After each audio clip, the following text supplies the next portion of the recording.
오늘 말씀으로 우리가 에베소서를 마감하게 됩니다. 사도 바울은 에베소 교회를 향해서 편지를 보냈죠.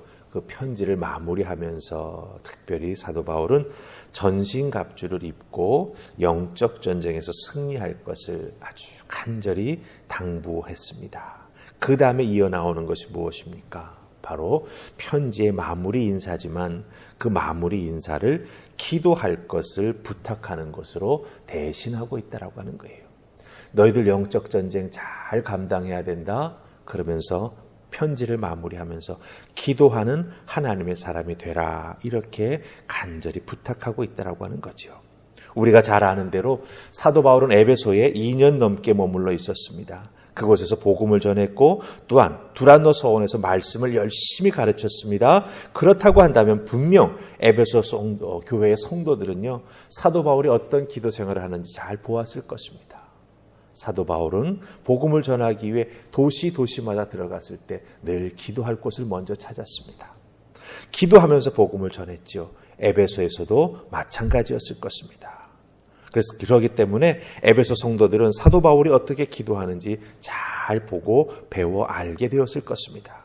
그럼에도 불구하고 사도 바울은 에베소 교인들에게 편지를 마무리하면서 뭐라고 말합니까? 기도하라 이렇게 말합니다. 왜 그럴까요? 그만큼 기도가 중요하기 때문입니다. 그만큼 기도가 또한 긴급한 것이기 때문이다 라고 하는 거예요. 여러분들, 이 중요한 것과 긴급한 것은 차이가 있습니다. 중요한 것은 우리들의 삶을 이끌어 나가는데 기둥과 같은 것입니다. 그렇기 때문에 내 삶을 떠받치는 것이 되기 때문에 중요합니다. 하지만 긴급하다라고 하는 것은 무엇을 의미합니까? 기도가 긴급하다라고 하는 것은 그 기도를 내가 하지 아니하면 나에게 그 긴급함을 이겨나갈 수 있는, 그 긴급함을 분별할 수 있는 능력이 부족해져서 영적 전쟁에서 승리할 수 없게 된다라고 하는 것이죠. 그렇기 때문에 여러분들 우리가 기도 생활을 해 나간다라고 할 때 기도가 중요하다라고 하는 것과 이 기도의 긴급성을 늘 의지하면서 신앙생활에 나아간 우리가 되어야 한다라고 하는 거죠. 사도 바울은 그 중요성과 긴급성을 우리에게 오늘 말씀을 통해서 알려주고 있다라고 하는 것입니다. 그래서 사도 바울이 우리에게 가르쳐주는 그 기도가 무엇인지 함께 살피십시다. 자, 우리 18절 말씀 보십시다. 18절 다 찾으셨습니까? 자, 우리 같이 읽습니다. 시작. 모든 기도와 간구를 하되 항상 성령 안에서 기도하고 이를 위하여 깨어 구하기를 항상 힘쓰며 여러 성도를 위하여 구하라. 아멘. 자, 18절 말씀 보면 사도 바울은 시작부터 모든 기도와 간구를 하되라고 말하고 있습니다. 그러니까 기도하라고 하는 거죠. 그런데 기도와 간구를 하라 이렇게 말하고 있습니다. 그럼 한 가지 생각해 보십시다. 기도와 간구는 어떻게 다릅니까? 당연히 단어가 다르니 뜻도 다를 것입니다. 간구라고 하는 것은 무엇을 의미하냐? 기도하는 자기 자신에게 특별히 필요한 것들, 특별히 자기 자신의 영혼 깊은 곳에서부터 솟아올라오는 그 간절한 필요를 위해서 간구하는 것, 기도하는 것, 그게 간구라고 하는 뜻이 단어가 가지고 있는 뜻입니다. 특별히 내 영혼의 깊은 곳에서부터 솟아올라오는 그 간절한 필요, 그것은 영적인 필요일 때도 있지요. 또한 물질적인 필요로 인해서 우리가 기도해야 될 때도 있습니다. 즉 삶의 모든 차원에서 내 영혼의 깊은 곳에서부터 솟아올라오는 나에게 꼭 필요한 것, 그것을 하나님 앞에 간구, 즉 기도해야 된다라고 하는 것입니다. 그럼 기도라고 하는 것은 무엇을 의미할까요?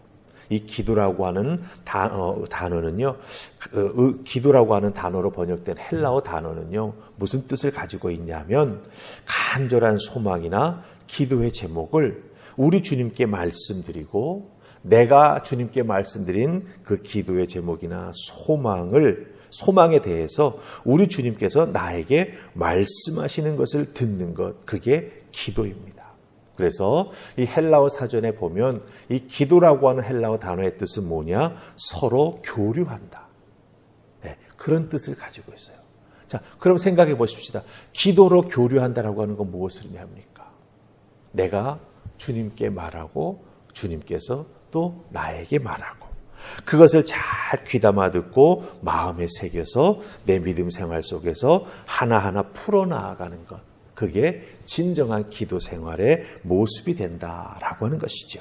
그러니까 기도는 주님께 내 상황이나 영적인 어려움이나 그 기도의 제목들을 하나하나 간구해 나아가면서 또한 주님께서 나에게 말씀하시는 주님의 음성도 같이 듣고 그것을 마음에 새기고 준행해 나아가는 것, 그것까지가 바로 기도에 다 포함이 된다라고 하는 거예요.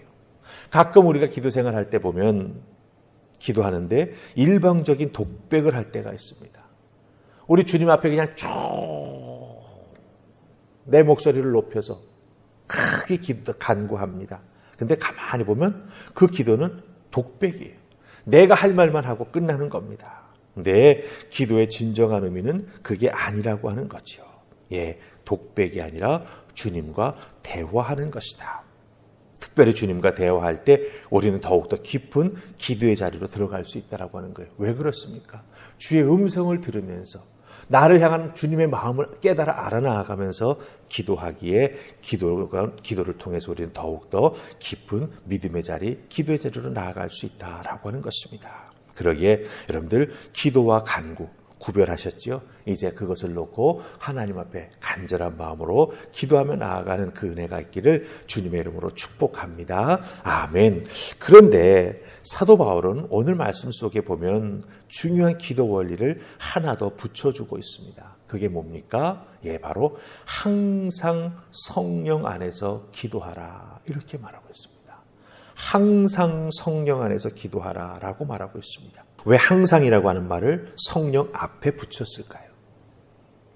이것의 의미는 내 욕심이 앞서는 기도를 하지 말라고 하는 것입니다. 내 속에 살아 역사하시는 성령님을 언제나 의지하면서 기도하라 하는 것입니다. 그래서 항상 성령 안에서 기도하기를 부탁합니다. 특별히 성령님은 어떤 존재이십니까? 우리 속에 내주하시는 분입니다. 우리 속에 내주하시는 성령님은요, 고린도전서 2장 10절 말씀을 보면 하나님의 깊은 것까지도 통달하시는 분이 성령님이십니다. 그러니 생각해 보세요. 항상 성령님 안에서 기도하라고 말합니다. 그 성령님은 내 속에 내주에 계십니다. 그런데 그 성령님은 하나님의 깊은 것까지도 다 아시는 분입니다.